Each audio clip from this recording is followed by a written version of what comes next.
Although the newly released teaser trailer for Doom Eternal's second expansion was short, it did reveal more than you might think. After my initial light breakdown video, I have gone back through and gathered as much information as I could to include in this follow-up video. If you are interested in watching my initial video or the trailer itself, a link to both videos will be provided in the description below. I hope you enjoyed this short breakdown video. If you do, please consider leaving a like and subscribing, it would really help out the channel. With all of that being said, let's get into this. In the teaser's first few shots, we can see the Doomslayer walking alone towards what appears to be the Dark Lord's fortress. In the area surrounding the Slayer, we can see what appears to be bone fragments and decayed corpses covering a barren wasteland. This is most likely a forgotten and uninhabited portion of Imora.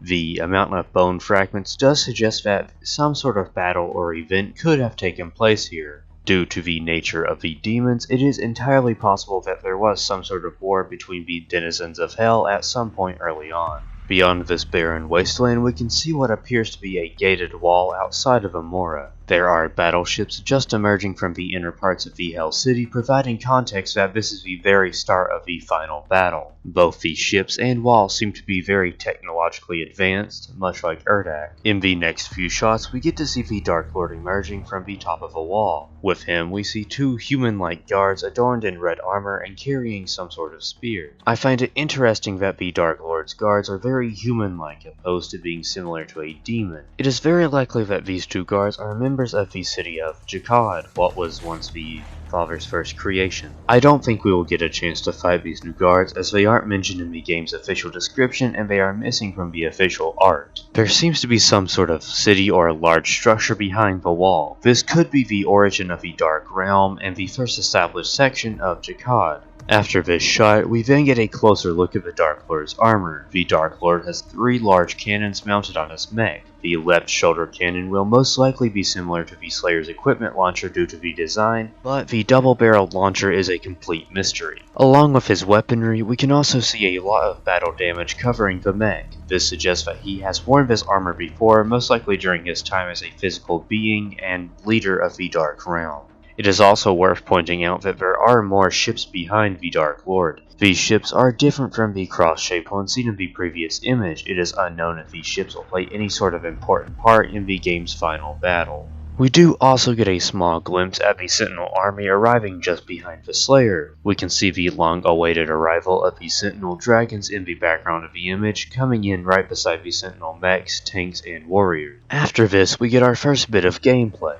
Just from the first frame alone, there are many things worth pointing out. To start with, we get our first official look at 2 new enemy types. The Armored Barron makes an appearance in this arena sporting a dark blue cybernetic suit and some sort of gauntlet on his right hand. Right beside the Armored Barron, we get an in-game look at the Chaingunner enemy. The Chaingunner seems to be a variation of the shield fodder demon from the base campaign with more armor and a yellow shield. It can be inferred that this shield will be either stronger or completely unbreakable, making this a tough new addition to the demon roster. Zooming in below the demons, we can see what appears to be one of the new Escalation Encounters that was announced by Hugo Martin. Escalation Encounters are a new type of Gore Nest encounter that starts off as a slightly challenging encounter that gradually gets harder and more unbeatable. Moving up a bit, we can see what appears to be the Sentinel and Hell ships fighting in the sky. Due to both armies just arriving in the opening scene, I think it's pretty clear that this fight will take place after the previous cutscene. My best guess is that we will be fighting our way up to the Dark Lord before the final fight. A few more seconds into the teaser, the Slayer launches himself up into the air, providing us with even more unnoticed details and a better look of the new demons. I would like to draw attention to the circular objects beside the Chaingunner. Although this could be a stretch, this might be our first look at the meat hook grapple points that were announced early on as a feature in this DLC.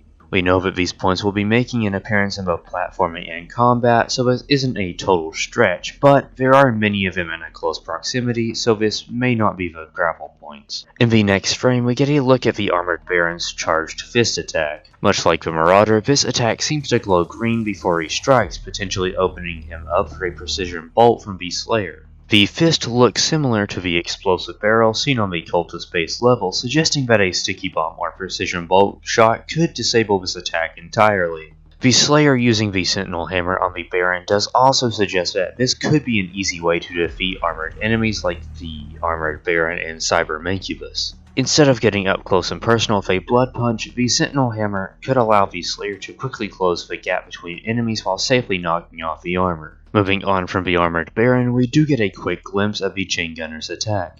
Thankfully, it does seem to be a projectile-based attack opposed to the hit-scan attacks of Doom 2.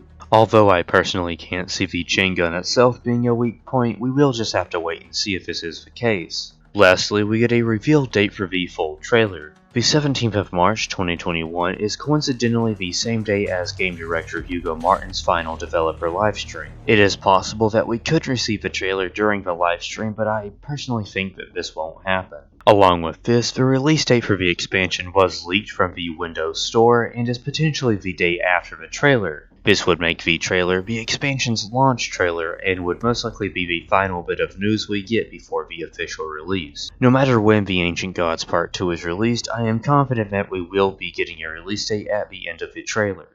Thank you all for watching. I hope you enjoyed this short dive into the teaser trailer's finer details. If you did enjoy this video and want to see more content like this, please consider leaving a like and subscribing. It would really help out the channel. I have greatly appreciated the support on the channel, and I plan to continue to cover Doom content. Again, I will be leaving a link to both the official trailer and my initial breakdown in the description below. Until next time.